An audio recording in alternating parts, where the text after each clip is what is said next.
ईश्वर हमारे खुदा यीशु मसीह का फजल हमेशा हम सबों के साथ होता रहे। ईश्वर खुदा उनके पाक कलाम में है कि हम अपने खुदा की कुदरत के कामों का चर्चा किया करें और हम एक दूसरे को और लोगों को बताया करें कि हमारा खुदा कितना अजीम खुदा है, ताकि लोग उसके अजीब और कुदरत वाले कामों को देखकर उसकी तरफ आएँ और उसकी सताइश और उसकी परस्तिश करें। हम अपनी ज़िंदगी में बाज़-औक़ात बड़े बड़े कामों को याद करते हुए खुदावंद के कामों का चर्चा करते हैं, लेकिन बाज़-औक़ात हम उन बातों को भूल जाते हैं या समझते हैं आपको इस लायक नहीं है कि हम उन्हें बयान करें। लेकिन हमारे खुदा के हर एक काम को जब बयान करने लगते हैं तो उसमें उसकी अज़मत ज़ाहिर होती है। मन, हम मन का जिक्र तो करते हैं कि खुदावंद ने बनी इस्राएल को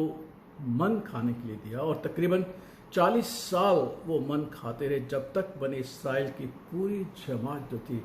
वो यरदन के पार न चली। लेकिन मन के बारे में जो खुदावंद की कुदरत का बयान है शायद वो हम कभी बयान नहीं करते, शायद हमने उस पर गौर भी नहीं किया होगा। आज मैं उस बात को आपके सामने रखूँगा कि मन के बारे में अगरचे ये बातें हमारे जहन में नहीं हैं, हमें इन्हें याद रखना चाहिए ताकि खुदावंद की कुदरत को हम बयान कर सकें। हम सब जानते हैं कि जब बनी इस्राएल मूसा और हारून पर बुड़बुड़ाने लगे कि बियाबान में ना तो हमें गोश्त मिलता है और ना हमें रोटी मिलती है, तो खुदावंद ने उन्हें बटेर भी दिए खाने के लिए और उन्हें मन भी दिया। और मन के लिए हुक्म था कि वो अपने हिसाब के मुताबिक रोज़ाना उस मन को इकट्ठा किया करें। कुदरत खुदा की है कि बाज़ लोगों ने ज़्यादा इकट्ठा किया और बाज़ लोगों ने कम, लेकिन जब उन्होंने तोला तो जिन्होंने ज़्यादा इकट्ठा किया था उनका ज़्यादा ना हुआ और जिन्होंने कम इकट्ठा किया था उनका कम ना हुआ। पहली बात। दूसरी बात, खुदा ने उन्हें कहा कि तुमने इसे आज ही के दिन ख़त्म करना है। बाज़ हमारी तरह मेरी तरह सुस्त लोग होंगे, उन्होंने कहा कि सुबह क्या हमने जाके दोबारा हमने इसको उठाना है गर्मी के धूप से पहले बल्कि उन्होंने रात को जो उसे उबाला हुआ था, जो पकाया हुआ था, वो रख छोड़ा और सुबह हुई जब उन्होंने देखा तो वो सड़ गए और उनमें कीड़े पड़ गए, क्योंकि खुदावंद के हुक्म के खिलाफ था। लेकिन खुदावंद ने उन्हें कहा था कि सबत से पहले का जो दिन है उस दिन तुमने दुगना इकट्ठा करना है ताकि सबत के दिन तुम उसे इकट्ठा करने के लिए बियाबान में ना जा सको,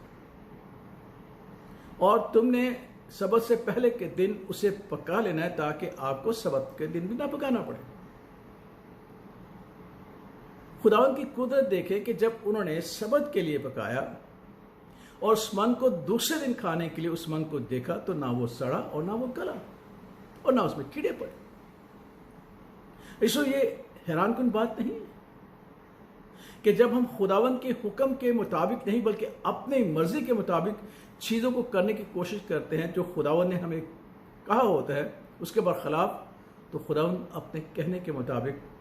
अपने हुक्म के मुताबिक उसे हम पर अपनी कुदरत को जाहिर करता है कि मेरे कहने के मुताबिक। जब उन्होंने रोज़ाना के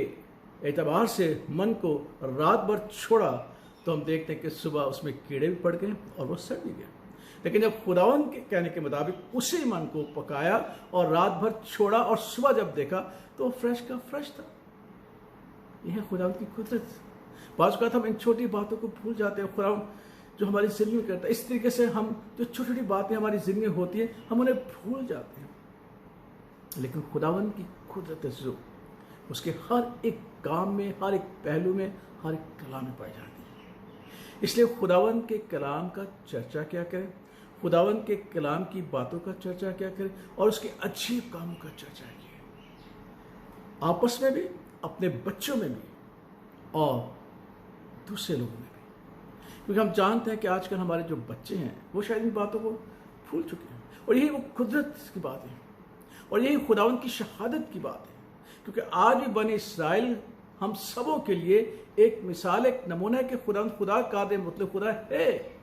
जिसने आसमान और ज़मीन को बनाया, जिसने इब्राहिम, इसहाक और याकूब को बनाया, जिसने बनी इसराइल को अपने लिए ख़ास मलकियत के लिए। आज ये एक नमूना है खुदावंद के, एक अच्छी काम है जिसके वसीला से वो जाहिर करता है कि मैं जो हूँ सो हूँ।